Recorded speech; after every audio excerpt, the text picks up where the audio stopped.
Welcome to the Wider Roots Podcast, a show about how we can use the power of coaching and personal transformation to help create systemic social change and bring about a more life-affirming world.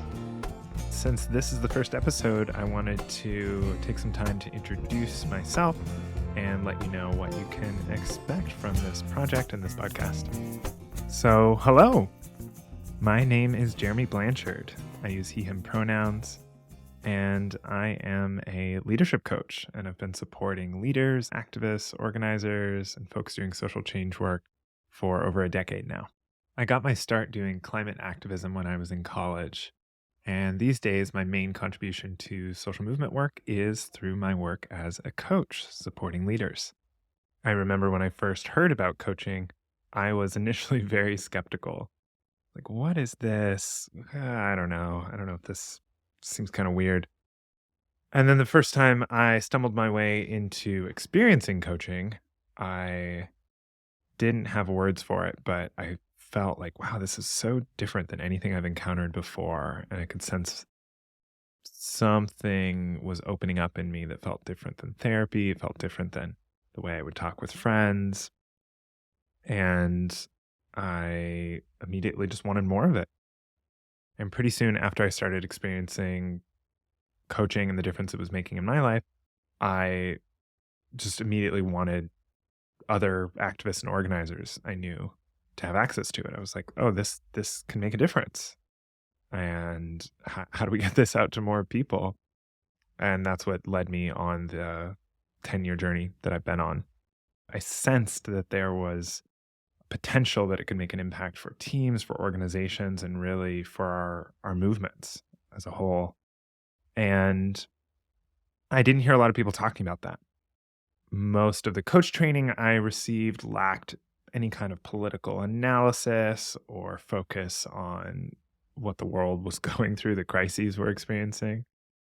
There's a lot in the coaching industry that you can find that's about how you personally can be more fulfilled and how you personally can live the life you love. And I kept asking myself, okay, but where are the people who are talking about the climate crisis? Where are we talking about white supremacy culture and racial justice? How can we take this beyond just me and my personal fulfillment and learn to join together and work collectively towards the well-being of the whole? And so now, a decade later, I'm starting this project with the intention and the hope that it will serve as a resource for coaches like me who were wondering about these questions of how we take this personal transformation work and bring it forward in service of the collective well-being and the collective crises and issues that we're facing in this moment. So this project is definitely for coaches who have a social justice mission and dedication underneath what they are doing. It's also for leaders who are using coaching skills or want to use coaching skills and want to do it in a more collective oriented way. It's for facilitators, consultants, other folks in this broader ecosystem who really care about personal and systemic change. There's a quote from Margaret Wheatley that speaks really directly to why this project is important to me and what I hope it contributes in the world and why I think coaching and social change really fit together.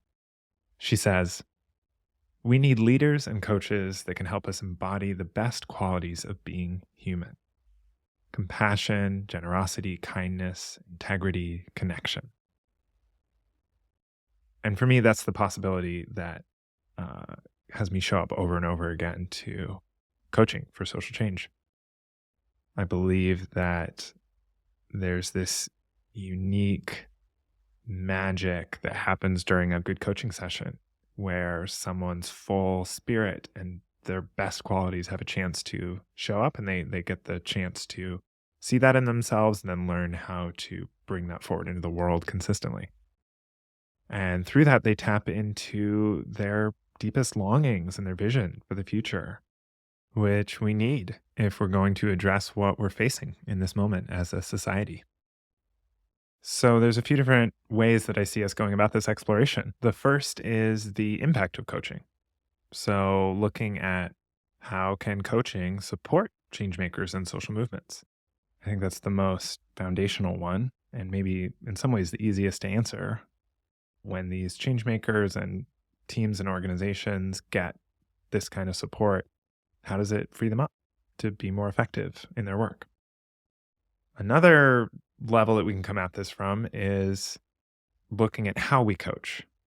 So I'm thinking about the methods that we use with our clients, with the people we're supporting to bring about their growth and support them in their own transformation. How can the social and political and ecological realities that we're facing actually inform the way we do our coaching and personal transformation work rather than them being totally depoliticized or individualistic, which is so common? And then finally, what does it look like to place our commitment to the well being of the whole at the center of a coaching conversation or a coaching relationship? And for me, that's different, again, than the individualistic tendencies that we often see in the coaching world, where it's just about me, my well being. How do we shift that to the collective well being? So, in some ways, I'm thinking of this as a research project that I'm doing in public so that we can all benefit from it. I want this to be a platform for the wisdom teachers, the coaches, the spiritual teachers, the movement leaders who are really thinking deeply about this intersection of personal transformation and systemic social change.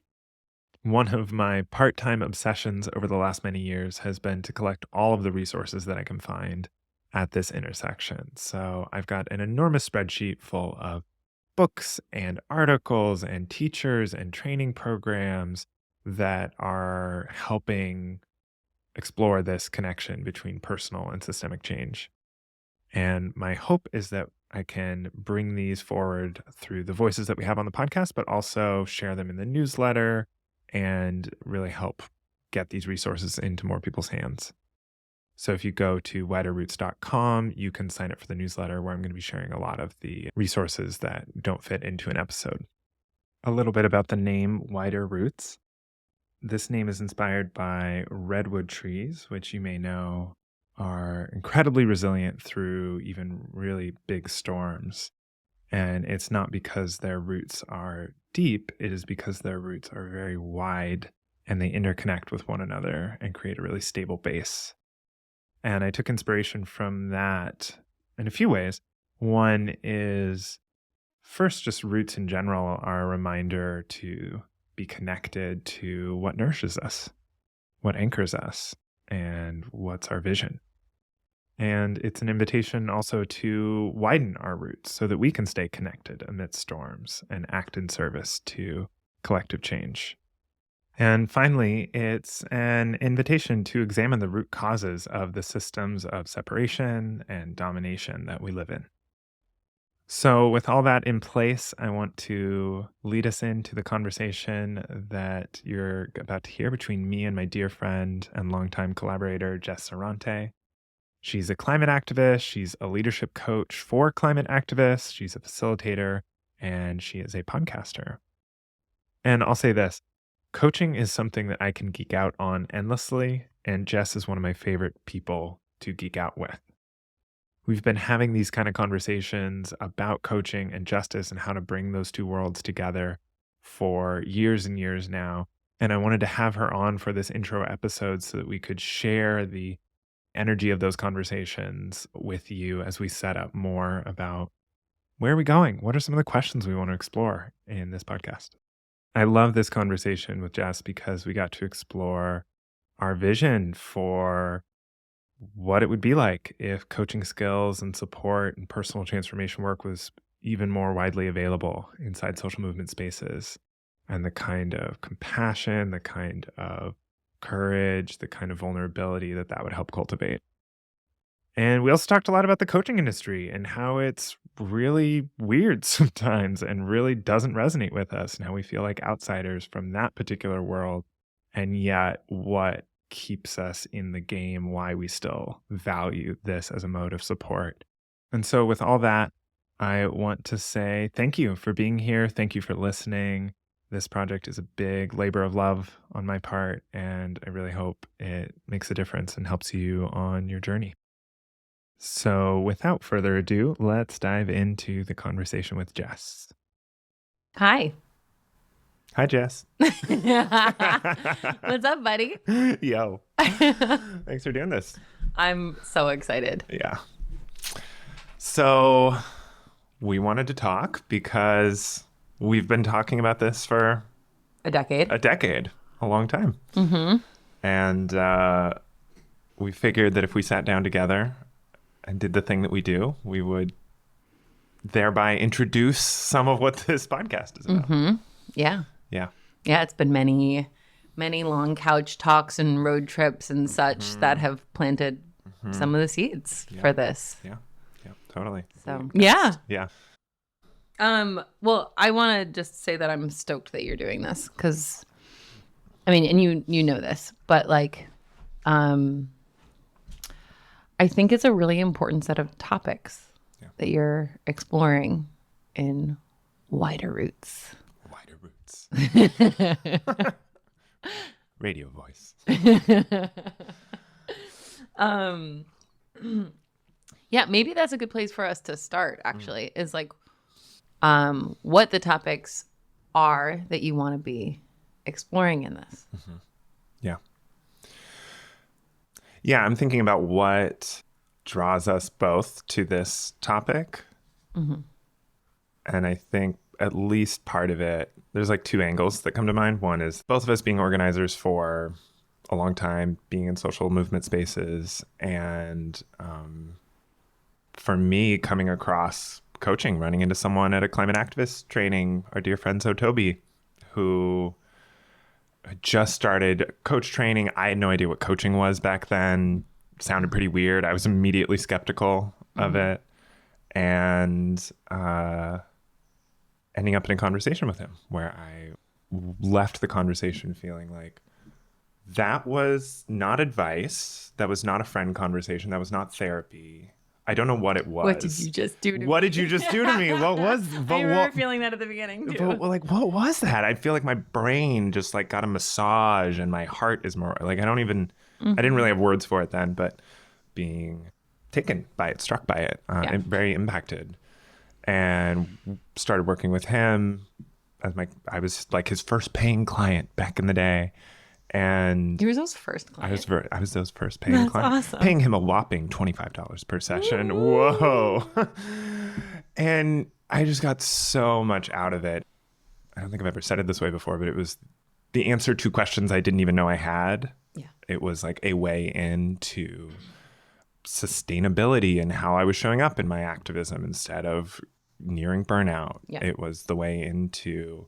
oh, I have some things I really want to be focused on instead of what's like a little bit easier or more comfortable or familiar. And very quickly, I think as is my nature, I was like, I'm getting so much out of this. How do I help others have this? And yeah, I could immediately see all the organizers I knew cared so much and were so wearing themselves out. And so like strained and worn thin.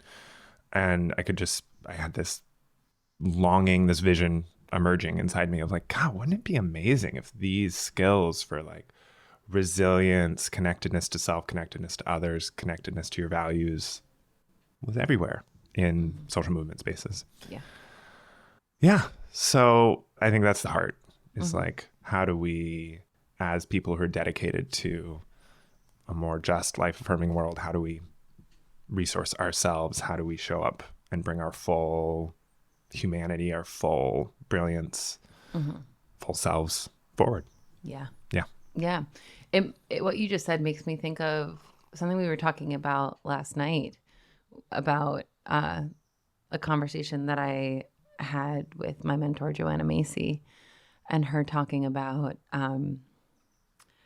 our world as a world or as a culture, our readiness for the change that's necessary for us to avert the worst of the climate crisis, to move toward more just and loving ways of living together. And the thing that she said to me was, you know, one of the things that worries me the most is that we're not showing signs of being evolutionarily ready to make that change. Like, we know what we need to do. we don't know exactly how to do it, but we know what we need to do, but collectively we're not showing signs of being ready to do it. And for me, that's a huge reason why this intersection of topics of coaching and spirituality and social change work and movements, like why they all come together, because we're talking about like how do we get ready? Yeah. Yeah. And some of us are ready. Yeah, that's right. And fully present, but even within our movements, we can see it in the dysfunction in our movements and our organizations, cancel culture, the way that people come for each other when we really should be finding ways to love each other and move through conflict in ways that are generative, to build coalition and organize well. Like some of the most gratifying moments in my career as a coach have been moments where I'm supporting my clients, these brilliant leaders, to show up in integrity within their organization. Yeah. Yeah. I think about I know we both think about it this way, but like that's the microcosm, is like one person showing up with integrity within their organization. And then there's the larger picture, which is like all of us having the skills to do that. And how would that transform our movements? Right? Yeah. I think those were some of our earliest conversations about this. Like when I first got involved with the coaching world, which you were a part of bringing me into. The question or the like excitement in me and us and many of our friends that all came into, all of our like organizer friends who came into training as coaches at the same time together, was like, what would our movements be like if we all had these skills? Yeah. Oh my God. Right. Yeah. It would be so different. Totally. Which speaks to, there's some longing there that's like more and more and more of us, I think, are sensing into the places where that full human spirit, like qualities that we most want to demonstrate, our values, our vision, like the vision of the world we want to see, is not fully present in the way we are going about making change. Yeah. Like, I love that you brought in the word spirituality for this, because I think it's taken a while for me to lean into the fact that that's a big part of what this work is we're doing, in the sense of tapping into the qualities of humanity that we like most want to see demonstrated, that we would love to see demonstrated widely. Yeah. Yeah, it makes me think about the quote from Margaret Wheatley. As I was getting ready for this podcast, I was listening to a podcast from Margaret Wheatley talking about we need coaches and leaders who can help us bring forth the best qualities of humanity in the midst of chaos and collapse. Ding, ding, ding, ding, ding. And it's not going to be everybody. Yeah. We don't need everybody to do that, but we need the people who feel that call. We need more people to be dedicated to that cause, because amidst collapse, amidst the destruction that we're seeing, we need people who remind us how to be together. Yeah. Yeah. Right. So we don't lose each other when we are losing other things, because we're going to lose a lot. Very likely. Yeah. Do you want to tell me what Wider Roots is about? Yeah, I do. Awesome. So it's for coaches first. It's also for leaders. It's also for anyone wanting to bring a more spiritually grounded way into their social change work, who want to transform the way we're showing up in movement spaces, and obviously beyond that too. But I think first and foremost, social change spaces, who want to see that transform to a more compassionate, more courageous, more centered, more vulnerable way of showing up. That's who it's for. Hell yeah. Yeah. Great. What are we going to be exploring? Yeah. We're going to be exploring what movement spaces, like what we're longing for more there. We're going to be exploring the coaching side of it too. Like, both you and I come from coaching schools that are not particularly social justice oriented, right? Yeah. Like, I don't care so much about transforming the coaching industry. Yeah. But I do care that there is a space within coaching that has, like, that there's somewhere that people who are thinking this way, who have the systemic transformation commitment, can go in the coaching world Yeah. in a way that aligns with their values. Yeah. Yeah, it's maybe less like a crusade to transform all these places, and more who's like already called to this kind of transformation. There are many ways we go about this kind of transformation, right? Yeah. We can do it through facilitation. We can do it through restorative justice, transformative justice. We can do it through song and like actual spiritual community. We can do it through meditation, mindfulness, whole spiritual traditions. Coaching is one of the ways that you and I have come to like access that kind of transformation. Yeah. And I think for me, it's about carving out a space where people who are called to that kind of transformative work and at the individual transformational level and the systemic transformation level can rally, can find each other, can like explore and deepen into these topics.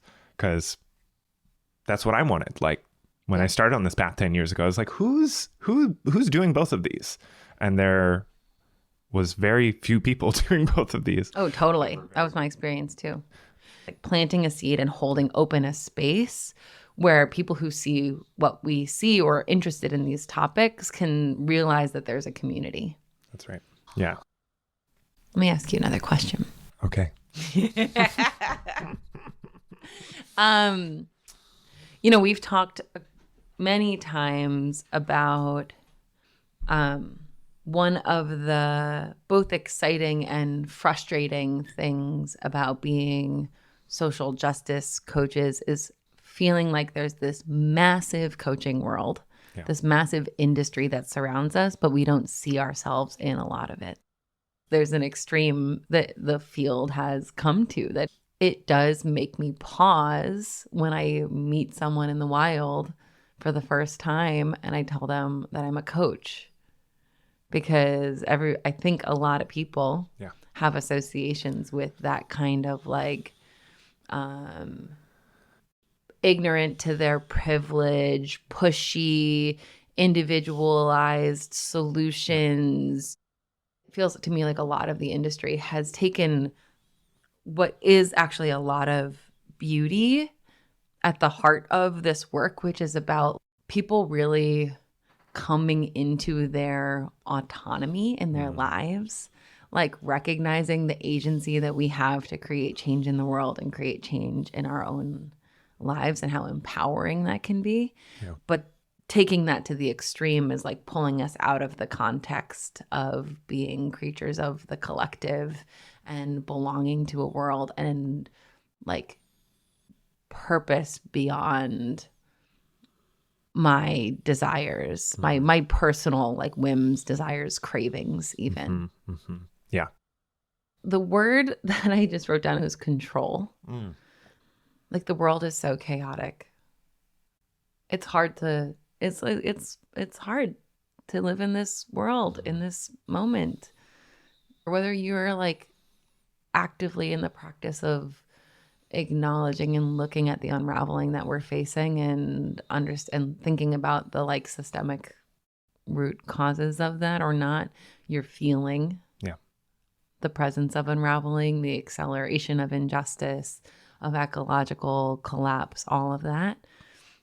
And it makes so much sense to me that so many of us are grasping for control, and in some ways it feels like the coaching industry has fallen without a larger systemic analysis about what's happening on our planet in this moment. What is this like spiritual evolutionary moment that we're in has fallen into satisfying the desires that a lot of us have, which is to like have some semblance of control, right? And the way that looks in terms of money and power and influence. And we're like putting those things all matter, but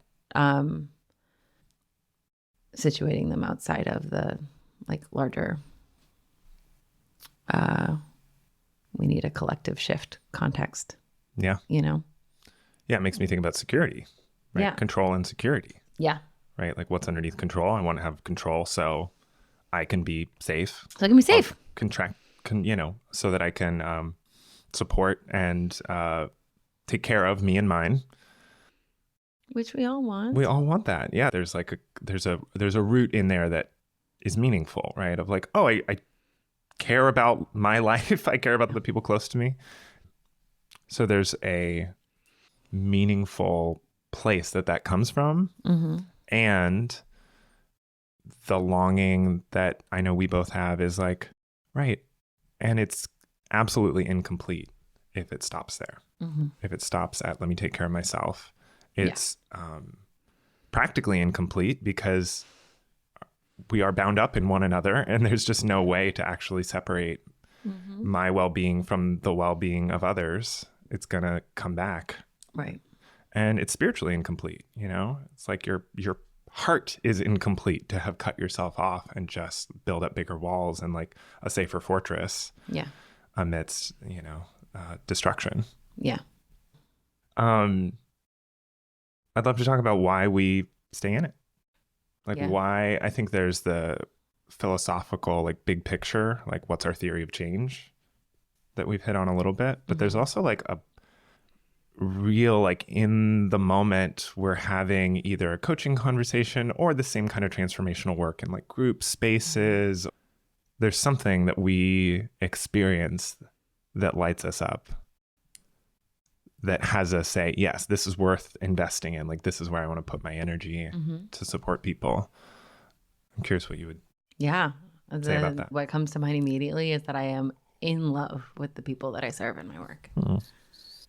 Yeah. Yeah. Like, I mean, it's changed over the years, but now the group that I work with mostly is women doing climate justice work. And I just fucking love them so much. I mean, these people are so brave and so tuned into what's happening on our planet right now, using every bit of their brilliance to try to like leverage change. Amen. There was a moment years ago where I got it that the only way that we bring that just life-sustaining, life-affirming way of being into the more dominant paradigm is by being it, by like us living it. There is absolutely no other way that it comes into being in the world. Yeah. Like we have to be living demonstrations of that just life-sustaining, life-affirming way with every interaction that we have with the way that we live our lives.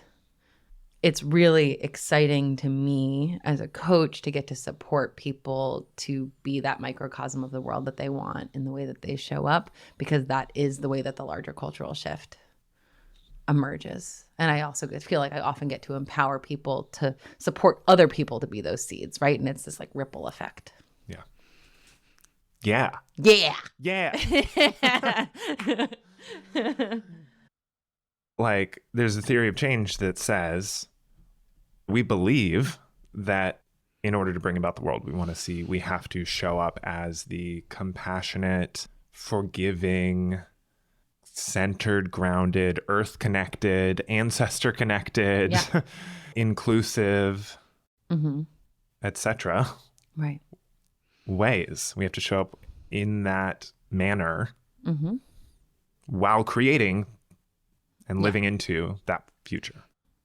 Yeah, I want to build on something you're saying, right? There's the people that we're so dedicated to supporting. We care so much about movements for social justice. We care so much about the people who are dedicating themselves to it. Like, that's at the end of the day one of the big reasons we're here. And I think there's also a piece in here about like transformational work, or like work that has us living more in line with our deepest values and frees us up to be able to live in alignment, right? I think there's healing work that's really important on the way there. There's learning how to relate to our bodies and somatic work, right? There's mindfulness work. There's all these different ways into that. So whether it's coaching or not, there's this like deep longing to be a part of people's transformation. And I think for me, and probably for both of us, that one-on-one or small group setting is where we've just encountered so much transformational possibility. Like we've been in conversations with clients where we see someone get past something that has been holding them back for a long time and find a way into a new way of showing up toward their work or towards their lives or towards their personal sustainability or towards their community. It can be at any level in a way that's just like heart opening and like, you know, brings us to tears sometimes. Oh, yeah. Right? To see, like, again, I keep coming out to this phrase, like, best qualities of humanity. Like, we get to see someone's humanity shine forth. And I know there are other ways to do that beyond this one-on-one and small group and coaching-esque approach. But this is the one that I have found, you know, the one that has impacted me and is therefore the one that I'm most called to bring to others. So I think there's something in there about like why stick with the coaching modality when there's so many weird things going on in the field is like this intimacy of a container where you're meeting someone right where they're at. And you're ushering them, you're guiding them, escorting them, you're standing alongside them as they open into their next level of expression, growth, and contribution. What thrills me as an activist first is getting to be alongside someone when they're ready to be reaching out into the world. I love getting to be with someone when it's like that dance between the inner world and the outer world and the impact that they want to have. That's just like really, it's really satisfying. Yeah. Yep. Amen. Yeah, I'm so excited to get to listen to the conversations that you have and to continue to have these kinds of conversations with you. I think there's another piece about like being in community with one another as practitioners in this space, because for me, this is like profoundly spiritual work. And I can forget that sometimes in the like frustrating slog of trying to like have a business, you know, building an online presence and a website and all the shit that I like wish I didn't have to do. Like I can just sort of lose sight of the like energetic core of why this all matters. And so I'm excited because it feels like lighting a candle in the dark here with these conversations where we can come back to again and again how endlessly thrilling it is to think about what it is for us to fully, spiritually, somatically, creatively embody the kind of leadership that we want for our world in this moment, and creating spaces for us to remember what it's really about, why we do this work, and how we as practitioners stay aligned with what matters to us in a world that's really fucking noisy and a field that and culture that wants to like pull us into paying attention to different things, right? Like how many times have both of us been like sidetracked by like the right ways to market, the right ways to have a business, who you're supposed to be as a coach.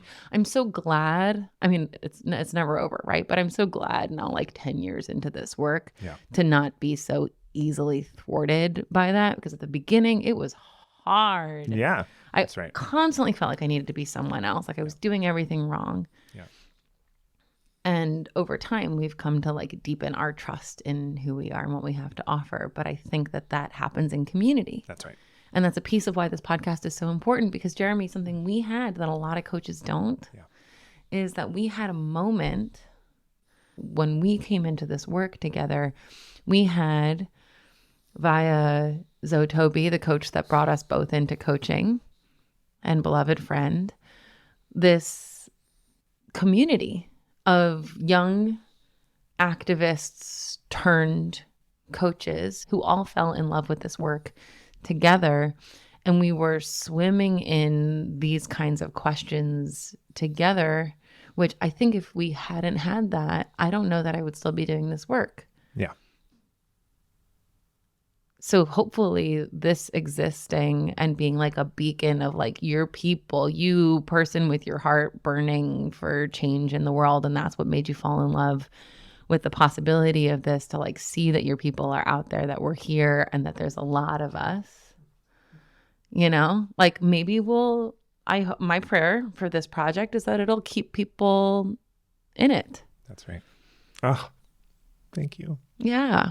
That's my deepest hope for it too, is that it's a rallying point broadly, but then there's people who want to come in and connect with one another in some way through whatever means we can get. I'm I don't know if you've chosen this for yourself, but I'm convinced that this is a part of your purpose is to like create a space for us to be together and think about this together, because it's so deeply fulfilling. And may we all stay in the game, because it matters. Amen. Will you tell us about will you give us a little like preview, Jess, of the podcast you're working on? Oh, yeah. This is a podcasting friendship. Yeah, totally.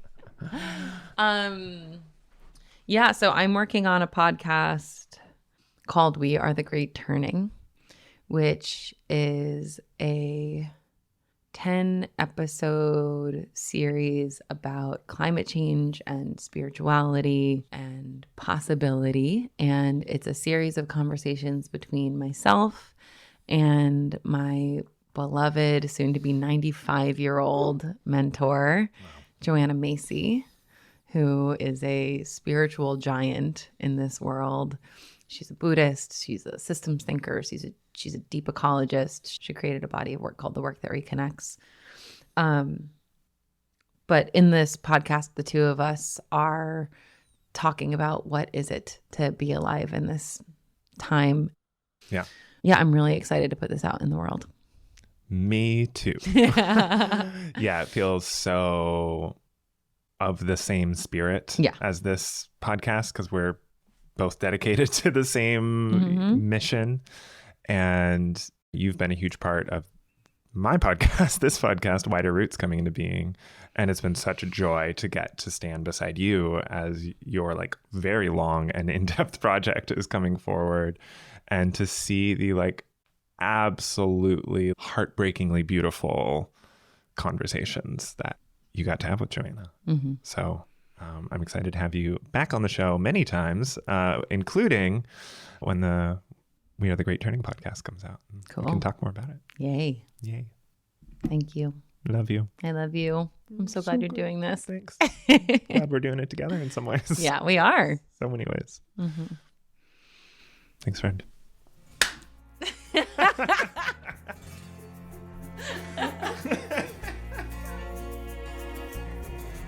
Thank you so much for listening.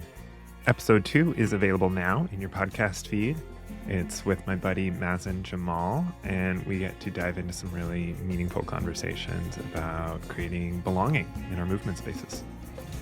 How can we create such rich belonging that there's room to challenge each other without fearing that we're going to be kicked out of the group? And episode 3 comes out in 2 weeks, so keep an eye out for that, and make sure you subscribe in your podcast app. If you'd like to tap into the resources I've collected at this intersection of personal and systemic transformation, including books, videos, and training programs, you can head over to widerroots.com to sign up for the free newsletter. And you can email me at podcast@widerroots.com. I would really love to hear what's resonating with you, and if there are any questions you have that you'd love to see us explore on the show. Thanks to Wild Choir for the theme music for the show. You're currently listening to their song, Remember Me, which will play us out. See you next time. Remember me to the earth, mama. Please take away all the hurt, oh mama. Remember me, remember me, remember me. Remember me, remember me, remember me. Remember me, remember me, remember me. Remember me, remember me, remember me. Oh, remember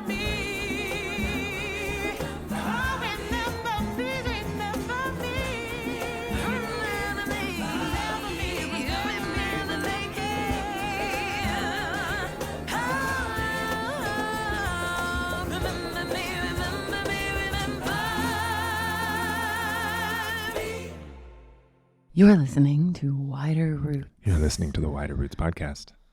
My name is Jeremy Blanchard. I'll be your guide and your captain today. Please keep your seatbelts on. Follow all crew member instructions.